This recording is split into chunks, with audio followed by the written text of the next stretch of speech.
The lantern light flickered across the weathered wooden pews as Preston Tanner pushed open the chapel door in Alpine, Texas, expecting to find the small sanctuary empty as it always was when he made his late-night rounds through town.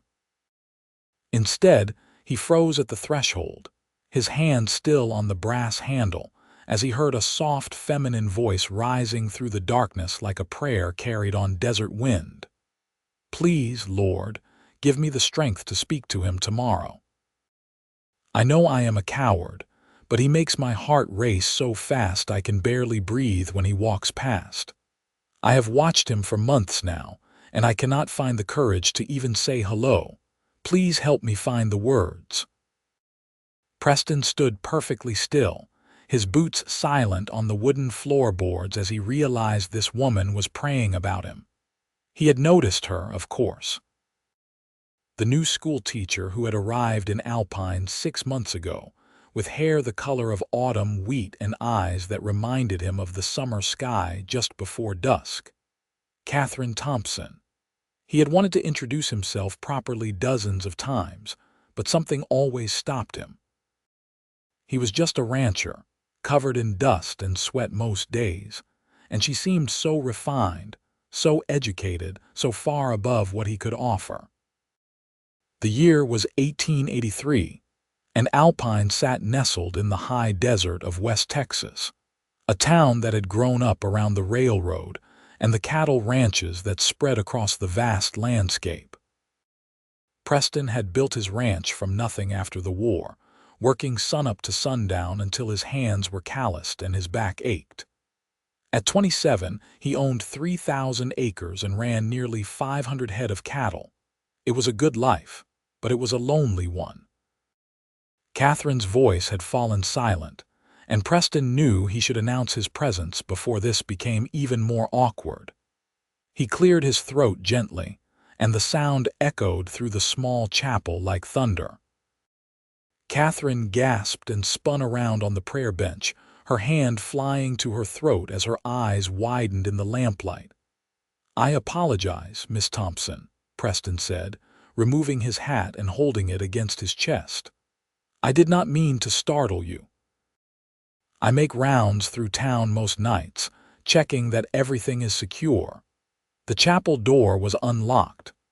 Katherine stood quickly, smoothing her dark blue skirts with trembling hands. Even in the dim light, Preston could see the flush spreading across her cheeks. She was 23, he knew, having heard the gossip around town when she first arrived from San Antonio. Young enough to still have dreams, but old enough to know the world was not always kind to women alone. "Mr. Tanner," she whispered, her voice barely audible. "I did not expect anyone to be here." "I gathered that," he said, taking a step closer. "Though I am glad I came." Her eyes met his, and he saw fear and hope warring in their depths. "How much did you hear?" Preston had never been one for dishonesty. His father had taught him that a man's word was his bond, and that extended to all things, even uncomfortable truths. "Enough to know that you have been as much a coward as I have been." Catherine's breath caught, and she sank back down onto the prayer bench as though her legs would not hold her. "I have wanted to speak with you since the day you arrived in Alpine," Preston admitted, moving closer until he stood just a few feet away. "But I could never find the right words. You are educated, refined. You came from the city. What could I possibly offer you that would be of interest?" "I am just a rancher who spends his days covered in dust and smelling of cattle and leather." A laugh escaped Catherine's lips, unexpected and musical in the quiet chapel. "And I am just a schoolteacher who is so terrified of speaking to you that I had to come here at midnight to pray for courage." "I think we are both fools, Mr. Tanner." "Preston," he corrected, settling onto the bench beside her, careful to maintain a respectful distance. "If we are both fools, we should at least be fools on a first-name basis." "Katherine," she said softly, and the way she spoke her own name made it sound like a gift. "Though most people call me Kate." "I prefer Katherine," Preston said. It suits you better." They sat in comfortable silence for a moment, the lamplight casting long shadows across the simple altar at the front of the chapel. Outside, the wind whispered through the desert scrub, and somewhere in the distance, a coyote called to the moon. "Why were you so afraid to speak to me?" Katherine asked finally, turning to look at him. "You are one of the most respected men in Alpine. Everyone speaks of your ranch, your honesty, your hard work. You have no reason to fear a simple schoolteacher." Preston turned his hat in his hands, studying the worn felt as though it held answers. "My mother was educated like you. She came west with my father when they were young, full of dreams about building a life together. But the West is hard, Katherine. It wore her down year by year until the brightness in her eyes faded. She died when I was 15, and I think part of it was just being tired of fighting against this harsh land. I swore I would never ask a refined woman to give up civilization for this life." Katherine's hand reached out and covered his, her fingers soft against his calloused skin. "Did it ever occur to you that some women come west because they want to, not because they are forced? I left San Antonio by choice, Preston. I wanted space and freedom and a chance to make a real difference. In the city, I was just another teacher in a school full of teachers. Here, I am the only one for 50 miles. These children need me, and that gives my life meaning." "You are happy here?" he asked, searching her face. "I am," she said firmly. "Or I would be, if I could find the courage to speak to the man I have been watching for 6 months. Preston felt warmth spread through his chest, a feeling he had not experienced in years. "I ride past the schoolhouse every Tuesday and Thursday on my way to check the north pasture. I always slow down, hoping to catch a glimpse of you through the window." Katherine's smile was radiant even in the dim light. "I know. I position my desk so I can see the road. On Tuesdays and Thursdays I can barely concentrate on my lessons." "We have wasted 6 months being cowards," Preston said, and there was regret in his voice. "Then let us not waste another moment," Katherine replied. They talked until the lamp oil ran low, and the first hints of dawn began to paint the eastern sky. Preston learned that Katherine had grown up as the youngest of 5 children, that her parents had died of yellow fever when she was 19, that she had worked her way through normal school while living with her eldest sister's family. She had come west not to escape something but to find something, though she had not known what until she saw the vast expanse of West Texas spread out before her. Katherine learned that Preston had fought in the last years of the war as barely more than a boy, that he had returned home to find his father broken by his mother's death, that he had spent the last decade building his ranch into something that would have made his parents proud. He read poetry, she discovered with delight. He had a whole shelf of books in his ranch house, carefully protected from the dust and heat. When they finally emerged from the chapel, the sun was painting the desert in shades of gold and crimson. Alpine was beginning to wake, smoke rising from chimneys as families started their breakfast fires. Preston walked Katherine back to the small house she rented near the schoolhouse, and they both knew that everything had changed in the space of a few hours. "May I call on you properly?" Preston asked as they stood on her front porch. "This Sunday afternoon, perhaps?" "I would like that very much," Katherine said, and the happiness in her voice made Preston's heart soar. He wanted to kiss her, but it was too soon, too public. Instead, he took her hand and brought it to his lips, pressing a gentle kiss to her knuckles. "Until Sunday, then." Katherine watched him walk away, tall and strong in the morning light, and she sent up a silent prayer of thanks that she had found the courage to pray aloud the night before. The next few months unfolded like a flower opening to the sun. Preston courted Katherine with a patience and dedication that became the talk of Alpine. He brought her wildflowers from the high desert, their brilliant colors defying the harsh landscape. He took her riding across his ranch, showing her the springs where the cattle watered and the high meadows where golden grass waved in the endless wind.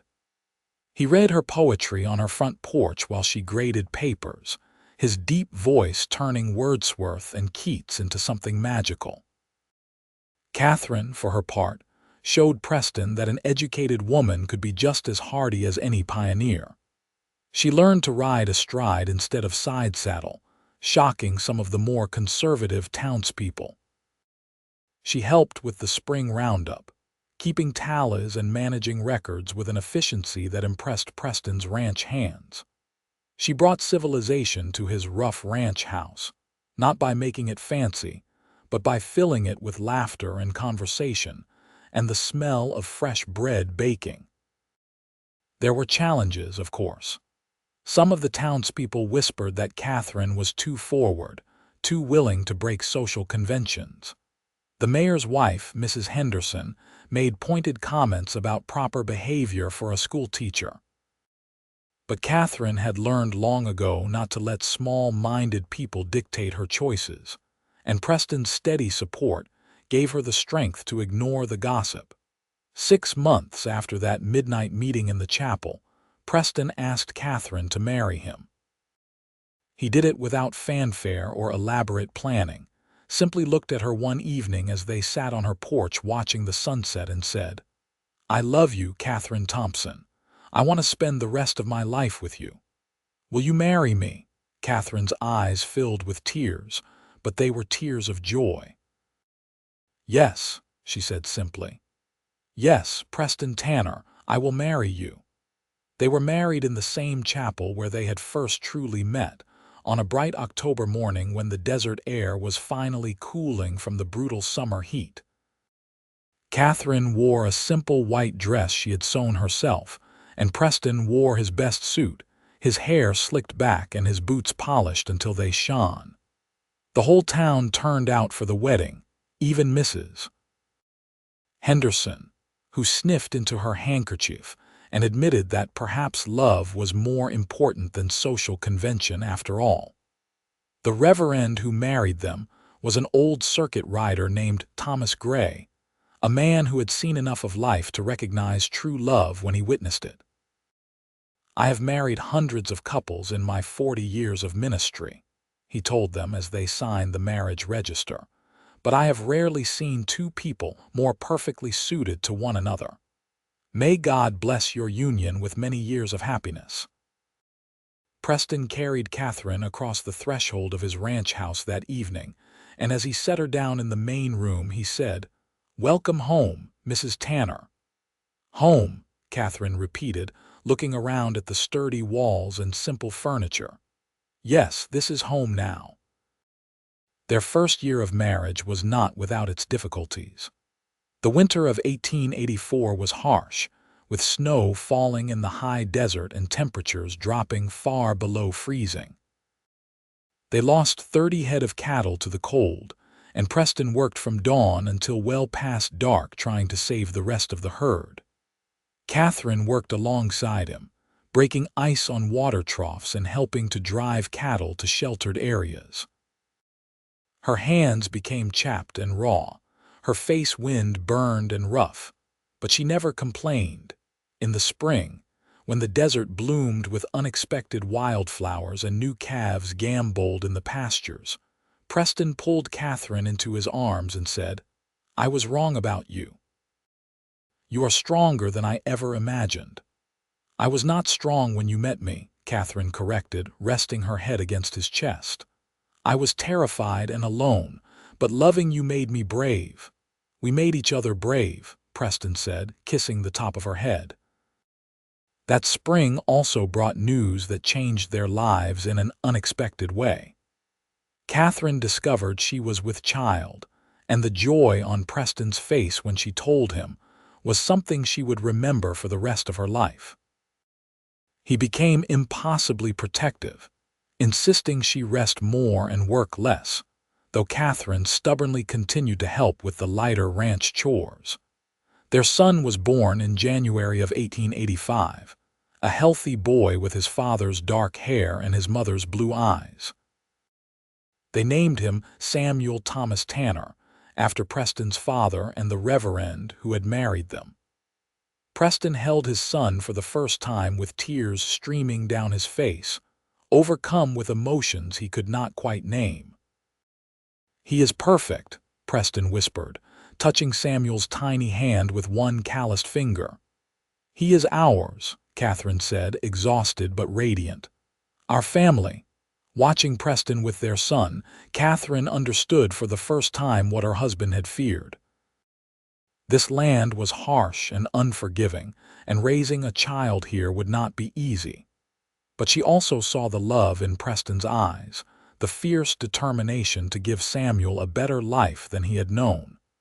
They would face the challenges together, just as they faced everything together. As Samuel grew from infant to toddler, the ranch prospered. Preston's reputation for honest dealing and quality cattle spread throughout West Texas. Buyers came from as far as Kansas City to purchase his stock, and the ranch expanded to 5,000 acres.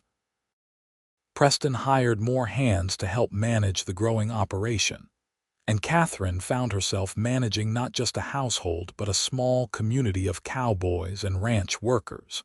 She had given up teaching when Samuel was born, but she had not given up education. She taught the ranch hands to read and write in the evenings, holding informal classes in the main house. Some of the men were embarrassed at first, ashamed to admit they had never learned their letters, but Katherine's gentle encouragement won them over. By the time Samuel was 3 years old, every man on the Tanner ranch could read and write at least well enough to sign his own name and read a newspaper. In 1888, Katherine gave birth to twin daughters, Margaret Rose and Elizabeth Ann. The births were difficult, and for a terrifying 24 hours, Preston feared he might lose his wife. But Katherine was as stubborn about living as she was about everything else, and she pulled through with the help of the doctor from Fort Davis and the prayers of everyone on the ranch. "No more," Preston told her as he held her hand in the days following the birth. "I cannot bear to almost lose you again." "We will see what God decides," Katherine said weakly, but she understood his fear. She had felt herself slipping away during the worst of the labor, had seen the darkness creeping in at the edges of her vision. Only the thought of Preston and Samuel had given her the strength to fight back. The twins were different from their brother in every way. Where Samuel was serious and thoughtful, the girls were wild and adventurous. They learned to ride before they could properly walk, and Preston despaired of ever keeping them in dresses and bonnets. Katherine laughed at his concerns and let the girls run free, understanding that childhood on a ranch was different from childhood in a city. Life settled into a comfortable rhythm over the next few years. The ranch continued to prosper, and Preston built Katherine the library she had always dreamed of, a whole room dedicated to books with floor-to-ceiling shelves and comfortable chairs for reading. He filled it with volumes ordered from catalogs and purchased on trips to San Antonio, everything from Shakespeare to agricultural treatises to the latest novels. Katherine created a school on the ranch for Samuel and the twins and the children of the ranch hands. She taught them reading, writing, arithmetic, history, and geography, preparing them for a world that was changing faster than anyone could have imagined. The railroad was bringing more people west every year, and towns were springing up across the desert. Alpine was growing from a rough frontier settlement into a proper town with brick buildings and paved streets. In 1892, when Samuel was 7 and the twins were 4, tragedy struck the ranch in an unexpected way. One of Preston's oldest and most trusted hands, a man named Charlie Wells, was killed when his horse spooked during a thunderstorm and threw him against a rock. Charlie had no family, no wife or children, and Preston took his death hard. He had known Charlie since the early days of the ranch, had relied on him for advice and friendship. The funeral was held in the chapel where Preston and Katherine had first met, and as Preston stood looking at Charlie's simple coffin, he felt Katherine's hand slip into his. "He lived a good life," she whispered. "He was happy here." "I know," Preston said, his voice rough with grief, "but it reminds me how fragile everything is, how quickly we can lose the people we love." That night, after the children were asleep, Preston and Katherine sat on their front porch watching the stars wheel across the vast Texas sky. "Do you ever regret it?" Preston asked suddenly. "Giving up teaching, living out here so far from civilization, raising children in this harsh place?" Katherine turned to look at him, her face serious in the starlight. "I have never regretted a single moment, Preston. Not the hard winters or the difficult births or the loneliness when you are out on the range for days at a time. This is the life I chose, and I would choose it again 1,000 times over. I love you. I love our children. I love this ranch and this land and even this harsh desert that tries to kill us half the time. This is where I belong." Preston pulled her close, burying his face in her hair. "I love you so much it terrifies me sometimes. The thought of losing you, of being without you, is more than I can bear." "Then do not think about it," Katherine said firmly. "We are here now together. That is enough." But Preston could not shake the feeling that their happiness was too perfect, too complete. He had learned in the war that good things never lasted, that joy was always temporary. He became more protective of his family, insisting that Katherine and the children stay close to the house, hiring additional hands to patrol the ranch boundaries. Katherine recognized the fear driving his behavior and addressed it head-on one evening when the children were visiting their neighbors, the Murphy family, who had a ranch 15 miles to the east. "You cannot protect us from everything, Preston. Life is uncertain. We could be struck by lightning, bitten by rattlesnakes, thrown from horses, but living in fear is not really living at all. I would rather have one day of true happiness than a lifetime of fearful safety." "I know you are right," Preston admitted. "But knowing something intellectually and feeling it in your heart are two different things." "Then trust in God and in the strength of our love," Katherine said, taking his hands in hers. "We have overcome so much already. Whatever comes, we will face it together." Preston drew strength from her words, and over the following months, he gradually relaxed his vigilance. Life returned to normal, with the usual rhythms of ranch work and family life. Samuel was growing into a fine young man, showing an aptitude for both book learning and ranch work that made Preston proud. The twins were still wild as young mustangs, but showed signs of eventually settling down. In 1895, when Preston was 39 and Katherine was 35, they welcomed their fourth and final child, a daughter they named Caroline Jane.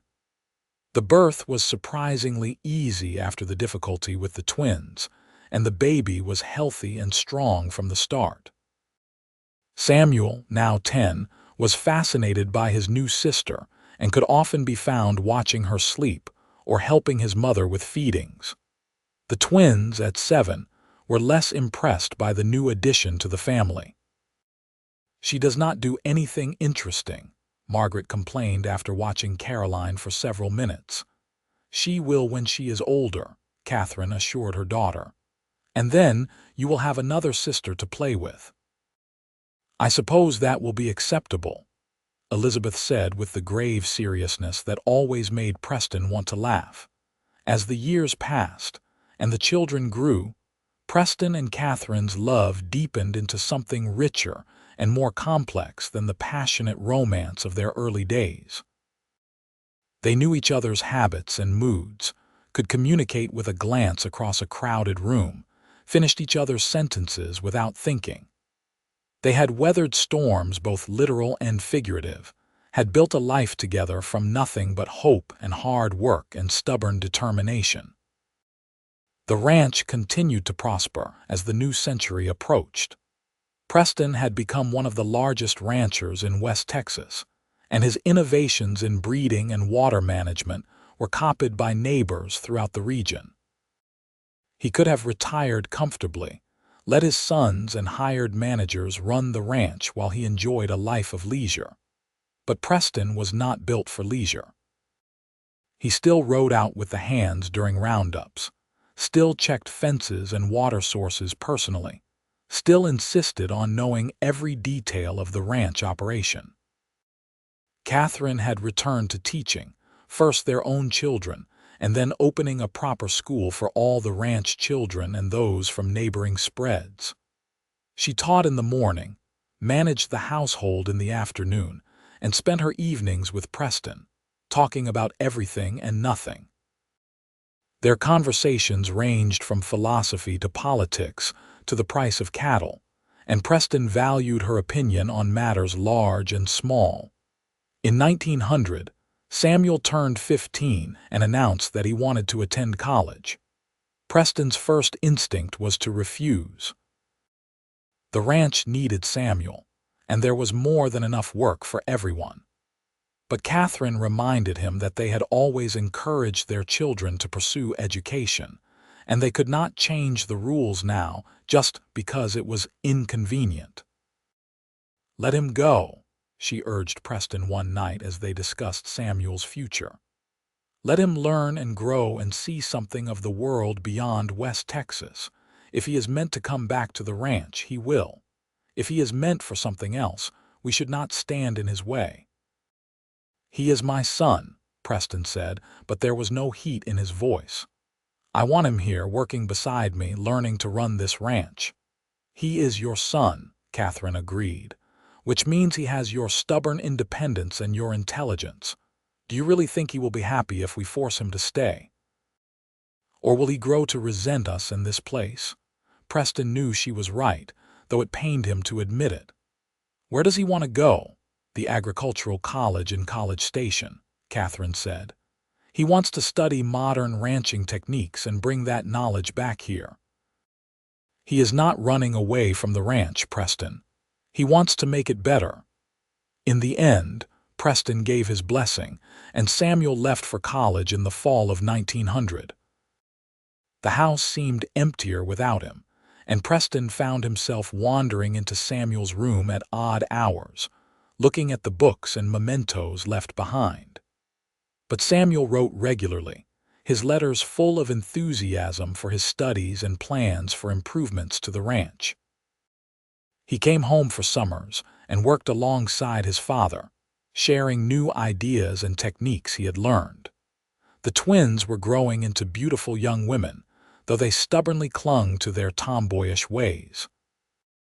They could rope and brand cattle as well as any of the ranch hands, and they scandalized the townspeople by wearing split skirts and riding astride. Katherine defended them fiercely against criticism, remembering her own struggles against social convention. "They are preparing for life on a ranch," she told Mrs. Henderson, who had complained about the twins' unladylike behavior. "When they marry, they will need to be partners to their husbands, not delicate ornaments. This is 1902, not 1802. Women can be both feminine and capable." Mrs. Henderson sniffed disapprovingly, but said nothing more. Katherine Tanner had become too important, too respected in Alpine society to be easily dismissed.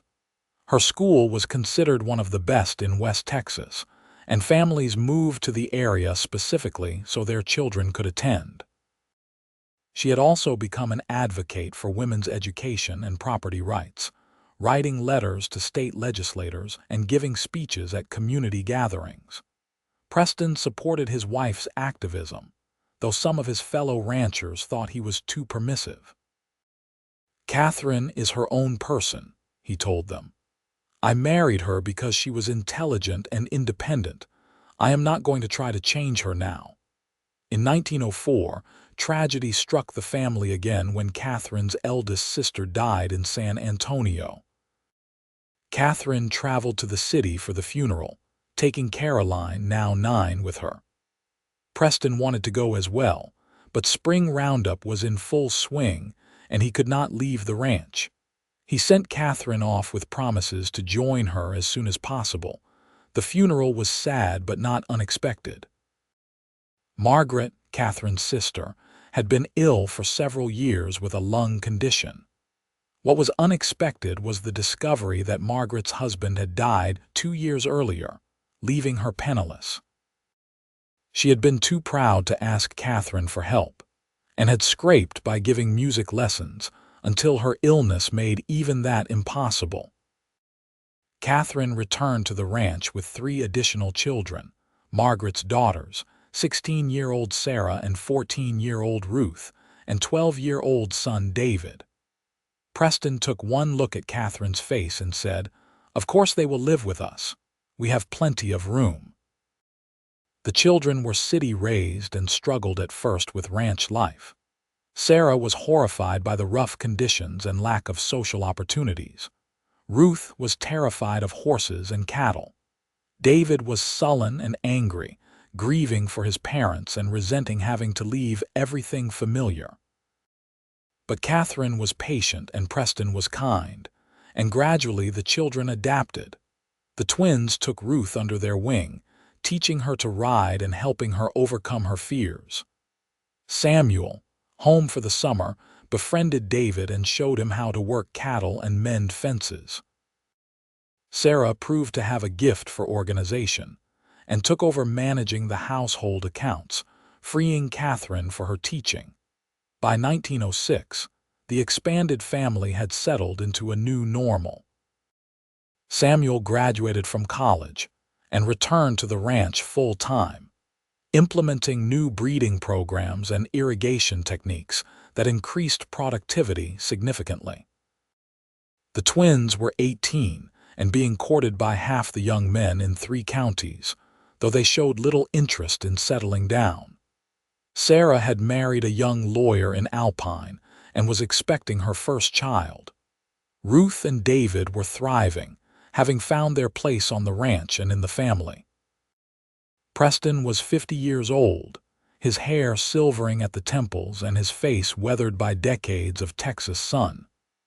Katherine was 46, still beautiful to Preston's eyes, her wheat-colored hair now streaked with white. They had been married for 22 years, and Preston loved her more at 50 than he had at 27. One evening, as they sat on their porch watching the sunset paint the desert in shades of gold and crimson, Preston said, "Do you remember the night we met? In the chapel?" "I remember everything about that night," Katherine said, taking his hand. "I was so terrified and so hopeful. I had worked up the courage to pray aloud, asking God to help me speak to you. And then you were just there, as though God had delivered you directly to me." "I thought you were the most beautiful thing I had ever seen," Preston said. "Sitting there in the lamplight, pouring your heart out to God. I knew in that moment that I wanted to spend the rest of my life with you, though I had no idea if you would ever feel the same way." "I loved you even then," Katherine confessed.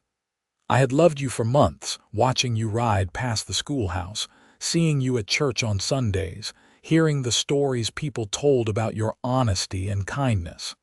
I just could not find the courage to approach you." "We both needed that midnight meeting," Preston said. "We both needed to be pushed past our fears." "And look what we built," Katherine said, gesturing to the ranch spread out before them, to the house full of children and love and laughter. All from one moment of courage and one answer to a prayer. In 1908, the twins finally married, a double wedding that was the social event of the year in Alpine. Margaret married a rancher from near Fort Davis, a solid man named Robert Murphy, who promised to let her continue working cattle alongside him. Elizabeth married a veterinarian who had recently moved to Alpine, a gentle soul named William Hart, who treated animals with a skill and compassion that impressed even Preston. Samuel married that same year, choosing a rancher's daughter from near Marathon named Jane Crawford. She was intelligent and capable, everything Preston could have hoped for in a daughter-in-law. Samuel and Jane moved into a house Preston built for them on the eastern edge of the ranch, and Samuel began taking over more and more of the daily operations. Caroline was 13 and showing signs of inheriting her mother's love of learning and her father's practical nature. She helped Katherine with the school while also learning ranch management from Preston. Ruth was 16 and courting David Murphy, the eldest son of the ranch neighbors. David Tanner was 14 and already a skilled horseman and cattleman. Preston and Katherine found themselves with more time alone than they had enjoyed in years, and they treasured it. They took long rides across the ranch, just the two of them, rediscovering the joy of each other's company without the constant demands of children. They read together in the library Preston had built for Katherine, discussing books and ideas and dreams for the future. One afternoon in the spring of 1909, as they rode toward the high meadows where wildflowers bloomed in impossible profusion, Katherine pulled her horse to a stop and looked at Preston with tears in her eyes. "What is wrong?" Preston asked, alarmed. "Are you ill?" "No," Katherine said, wiping her eyes and laughing. "I am happy. I am so happy, Preston, and sometimes the weight of it overwhelms me. I think about that terrified young woman praying in the chapel, begging God for courage. I could never have imagined this life, this family, this love. God answered my prayer in ways I could never have dreamed possible." Preston reached across the space between their horses and took her hand. "You gave me everything worth having. Before you, I was just going through the motions of living, building a ranch but not really building a life. You taught me how to love, how to be vulnerable, how to hope for more than just survival." "We taught each other," Katherine corrected. "That is what love is it not? Two people making each other better, stronger, braver." They rode on to the high meadows and spent the afternoon lying in the grass, watching clouds drift across the endless Texas sky. They talked about their children and grandchildren, about the changes coming to the West as automobiles and telephones and moving pictures brought the modern world to even remote corners of the country. They talked about growing old together, about the years still ahead of them, about the legacy they would leave behind. In 1912, Preston and Katherine celebrated their 28th wedding anniversary with a party that drew guests from all over West Texas. Friends and family filled the ranch house to capacity, spilling out onto the porch and into the yard. There was music and dancing and enough food to feed an army. Samuel gave a toast to his parents, praising their love and dedication to each other and to their family. "My father once told me," Samuel said, his voice carrying across the crowded room, "that he was afraid to court my mother because he thought ranch life would break her spirit. He thought she was too refined, too delicate for West Texas. He could not have been more wrong. My mother is the strongest person I know. She faced down drought and disease, difficult births and harsh winters, loss and loneliness and fear. And she did it all with grace and courage and love. My parents built more than a successful ranch. They built a family, a community, a legacy of love and integrity that will last for generations." Katherine wept openly, and Preston had to blink back tears of his own. Looking around the room at their children and grandchildren, at the friends who had become like family, at the life they had built from nothing but hope and hard work, Preston felt a peace settle over him. He had worried so much in those early years about protecting his family, about losing what mattered most. But he understood now that love, real love, could not be destroyed by hardship or time. It only grew stronger, deeper, more essential. The years continued to pass, bringing both joy and sorrow. In 1914, Caroline married a schoolteacher from Fort Davis, and they moved to El Paso, where he had accepted a position at a new school for gifted children. Preston missed his youngest daughter terribly, but he was proud of her independence and her commitment to education. Ruth married her David Murphy and moved to his family's ranch, though she visited often. David Tanner took over management of the southern section of the Tanner Ranch, proving himself as capable as his older brother.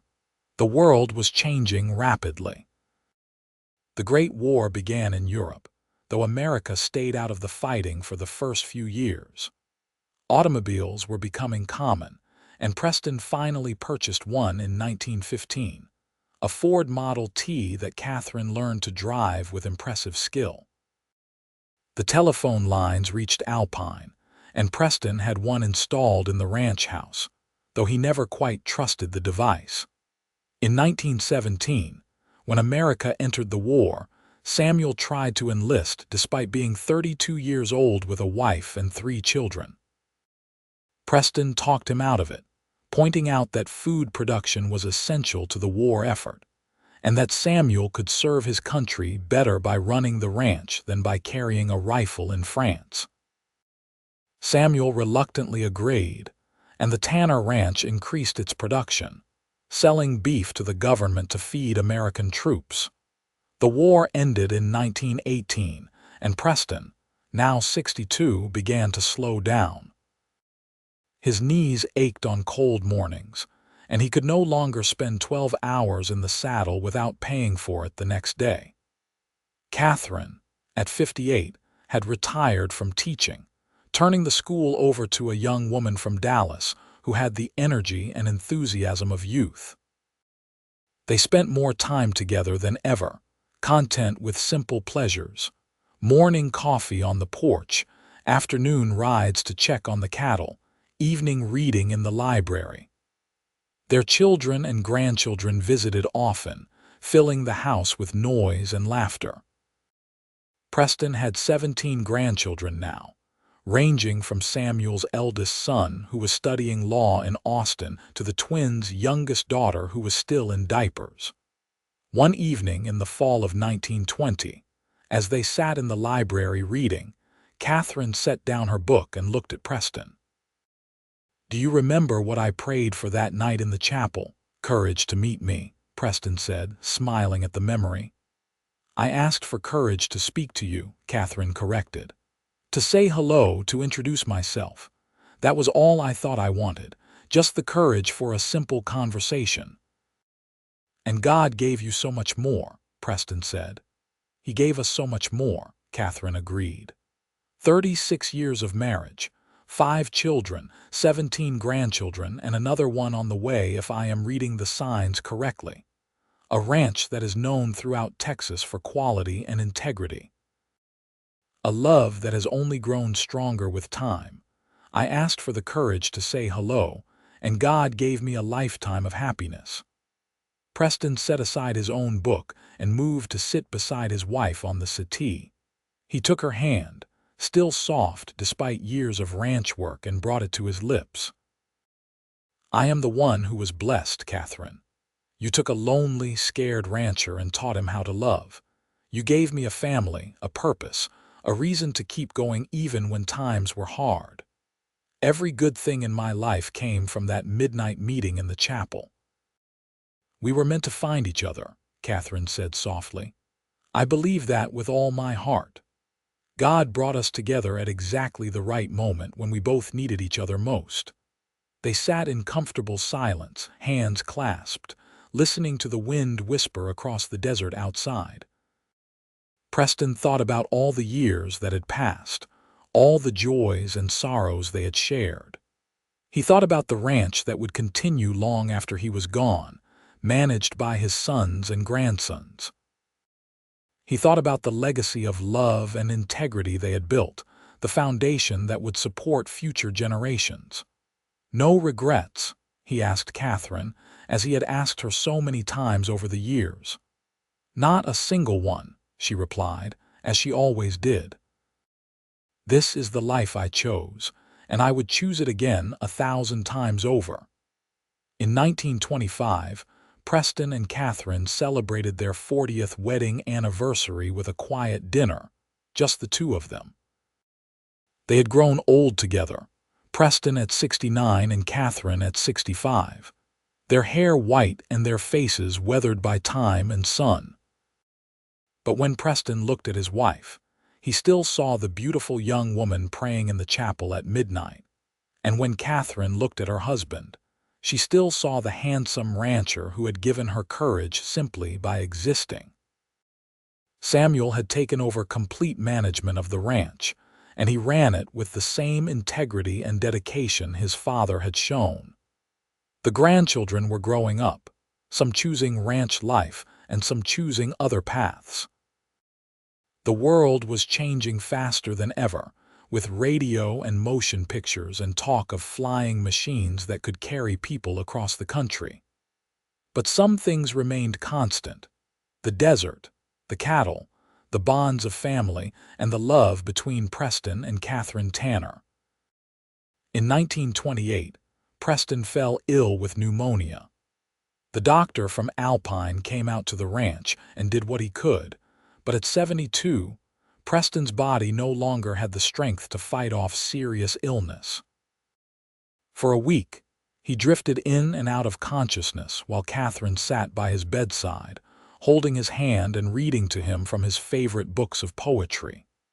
On the 7th day, Preston's fever broke, and he opened his eyes to find Katherine asleep in the chair beside his bed.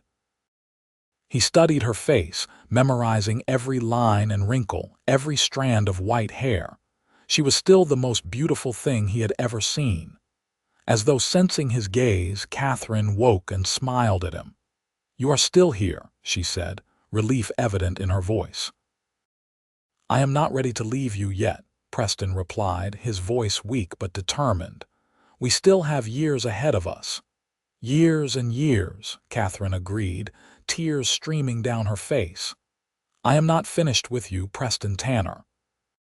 Preston recovered slowly, and by spring he was back on his feet, though he moved more carefully than before.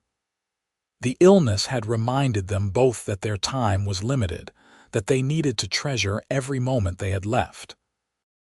They made a point of telling each other, "I love you," every day, sometimes multiple times a day. They held hands like young sweethearts, much to the amusement of their grandchildren. The years passed peacefully. The ranch continued to prosper under Samuel's management. The grandchildren grew and married and began having children of their own, making Preston and Katherine great-grandparents. The Depression hit the country hard, but the ranch survived through careful management and the willingness to help neighbors in need. Preston, remembering his own struggles in the early years, extended credit to other ranchers and provided employment to men desperate for work.